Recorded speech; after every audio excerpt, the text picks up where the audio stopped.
Hi, I'm Angela. Funny how life changes in the blink of an eye.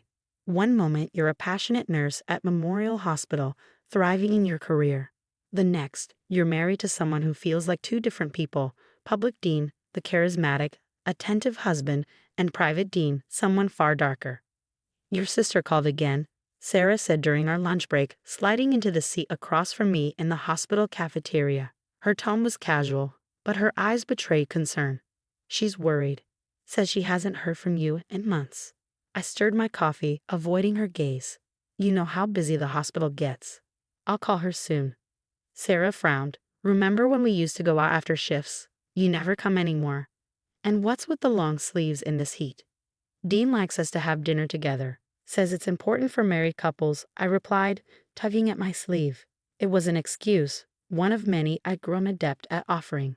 The truth was, I hadn't seen my family in nearly a year. Somewhere between I do and now, my world has shrunk to three things: work, home, and Dean-approved activities. Even at work, I couldn't escape him. He'd drop by unexpectedly, questioning who I was talking to or why I was staying late. His mother, Helen, often reminded me how blessed I was.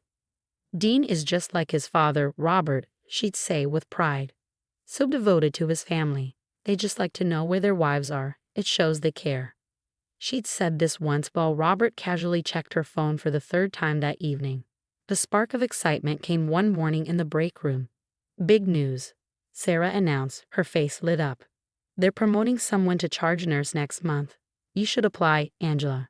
You're the best nurse on this floor.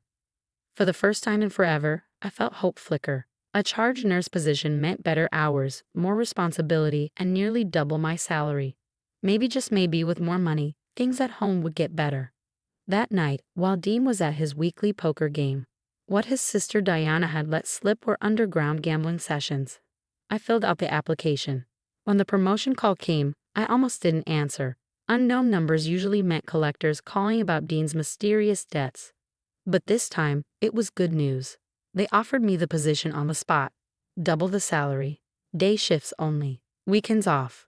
Tomorrow, you're having dinner at Dean's parents' house. I hadn't told him about the promotion yet. Helen was making her famous pot roast, and Diana was bringing her kids.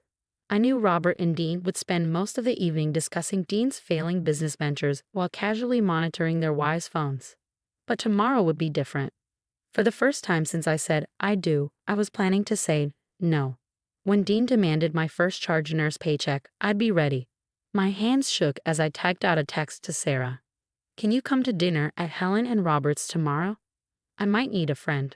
The pot roast sat heavy in my stomach as I watched Dean charm his way through dinner. He was in rare form, telling jokes, complimenting his mom's cooking, and playing the role of the perfect son. No one would guess what had happened in the car just hours earlier. Remember to keep quiet about the promotion until we discuss it properly, he'd said, his grip leaving marks on my arm. Angela's been so quiet tonight, Helen said, reaching across the table to pat my hand. Are you feeling all right, dear? Actually, I have some news. The words slipped out before I could stop them. The wine glass in Dean's hand stilled midair.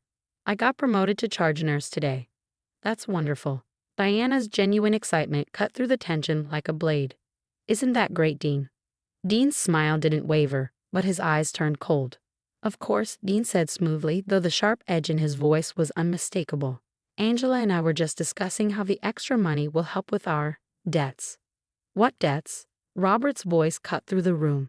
Dean's father rarely spoke at these dinners, making his question all the more pointed. There is no debt. My voice, steady but strange even to me, broke the stunned silence. And the money isn't going toward any mysterious bills either. I'm keeping this paycheck. The silence that followed was deafening. Helen's fork clattered against her plate. Honey, Dean began, his voice carrying that warning tone I knew too well. Let's discuss this at home. No, I stood up, my chair scraping against the floor.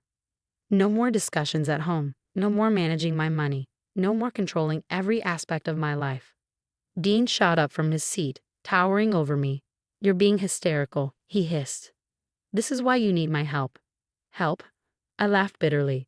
Like when you got emotional because I bought groceries without asking. Or yesterday when I talked to my brother on the phone without your permission. Dean? Helen's voice was uncertain now. What is she talking about? Nothing, Mom. Dean's facade was slipping. He reached for my arm with that all too familiar grip disguised as affection. But I stepped back. Don't touch me. His mask finally cracked. You're my wife, he snarled, his voice low and venomous. Your money is my money. Everything you have is mine. Time slowed. His hand lashed out, striking my face. It wasn't the subtle, controlled aggression I'd grown used to. This was raw, unrestrained violence. I barely registered the chaos around me. Robert standing up abruptly, Diana shielding her children, Helen's hands flying to her mouth in horror. Through the ringing in my ears, I found my voice. Don't stop, Dean, I said, forcing each word out. Show your family exactly who you are. Give me exactly what I need. His composure shattered completely. The man who had fooled everyone in this room, who had played the perfect son, the loving husband, revealed his true self in an uncontrollable rage. The last thing I saw before the world went dark was Sarah bursting through the door with 2 police officers in tow. She'd gotten my text after all. I woke up in a hospital bed to the soft murmur of voices. Sarah was holding my hand, her eyes red from crying. My brother James sat nearby, asleep in a chair by the window. How did you know to come? My throat was raw, my voice barely audible. Diana called me, Sarah said, squeezing my hand. Right after she called James, we got here as fast as we could. The events of that night came flooding back. The promotion announcement, Dean's outburst, his father's rare attempt to intervene, Helen's screams, Diana shielding her kids. Everything had unraveled so quickly. After 3 days in the hospital, I moved into James's guest room. For the first time in years, I didn't have to walk on eggshells or monitor my every word. Peace, however tentative, began to settle in. Helen called again, Sarah said one afternoon, handing me a coffee during one of her visits. And Dean's been harassing everyone at the hospital, trying to find you. But the corporate world proved brutally efficient. Dean's carefully crafted professional image couldn't withstand what his own family had witnessed. His firm's partners began asking questions. Clients pulled away. Sarah filled me in during a break. They put him on leave, she said. Apparently he's been snapping at people and making threats. His mask is slipping everywhere now. He tried coming to the house, James added, his voice tight with anger. I had a word with him. He won't try again. Each day brought new updates about Dean's downfall. But watching his life unravel wasn't my focus anymore. My energy was devoted to healing. The hospital administration, horrified by what had happened, doubled down on their support, installing new security measures and fast-tracking me into the management training program. Diana began bringing her kids over for dinner, a simple joy Dean had never allowed. Even Helen started therapy. I'm starting to see how much damage I caused by enabling him, she admitted during one of our hesitant conversations.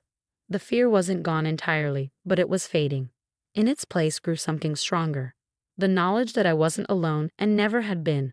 Looking at my small but fierce support system, I realized something profound. Sometimes, the best revenge isn't about punishment. It's about thriving despite everything they tried to take from you. 6 months have passed since that night at Helen's dining table. The hospital corridors feel different now. They're mine. As the charge nurse of the emergency department, I run my floor with the confidence I thought I'd lost. Angela, we need your sign-off on the new schedules, Emma, a junior nurse, said, handing me a clipboard. The tablet caught my eye, and with it, a detail I hadn't noticed before. Deanna's engagement ring was gone. I left him, she whispered, her voice steady yet soft. After what happened with you, I realized I didn't have to stay. My story had spread through the hospital, not as gossip, but as a wake-up call. 3 other women had already left their abusive situations. Sometimes strength is contagious. I was reviewing patient charts when Sarah burst into the room, her face pale. He's here, she said breathlessly. Dean is in the ER. My hands didn't shake anymore. What happened? Some sort of breakdown at work, she explained. He started throwing things, threatening people. His firm finally fired him. I walked to the ER entrance, Sarah close behind. Dean sat on a bed, his head in his hands. He looked smaller somehow. Helen hovered nearby, visibly strained, while Diana stood at a distance, her arms crossed. You need to treat me first, Dean barked at the intake nurse. I'm having chest pains. I stepped forward, clipboard in hand. Actually, as charge nurse, I determine priority cases. And you're not having a heart attack, Dean. Your vitals are normal. You're having a panic attack because your actions finally have consequences. He looked up then, really seeing me for the first time. But I wasn't the woman he'd married anymore. My scrubs were short-sleeved, no more hiding. My voice didn't waver. You can't treat me, he snarled. You're my wife. Ex-wife, I corrected. And I'm not treating you. I'm doing my job, which means the elderly man in Bay 3 with actual chest pains takes precedence over you. Helen stepped forward, her expression resolute. Dean, that's enough. You've lost everything because of your own actions, your job, your family, your reputation. Mom, you can't. I can, she said firmly, cutting him off. And I will. You need help, real help, but not from the people you've hurt. Turning back to the intake nurse, I instructed, Mr. Doe can wait. His condition is non-critical. Then meeting Dean's eyes one last time, I added, Bay 4 is open when you're ready to fill out your paperwork like everyone else. As I walked away, Diana fell into step beside me. That was beautiful. It wasn't about revenge, I told her. It was about taking back power, my power. Later that night, I sat in my new apartment, surrounded by the life I'd rebuilt. Photos from Sarah's wedding, where I'd stood as her maid of honor. My charge nurse certification proudly displayed. The keys to my own car. A calendar full of family dinners with James, nights out with friends, and plans for a future I created myself. My phone buzzed with a text from Helen.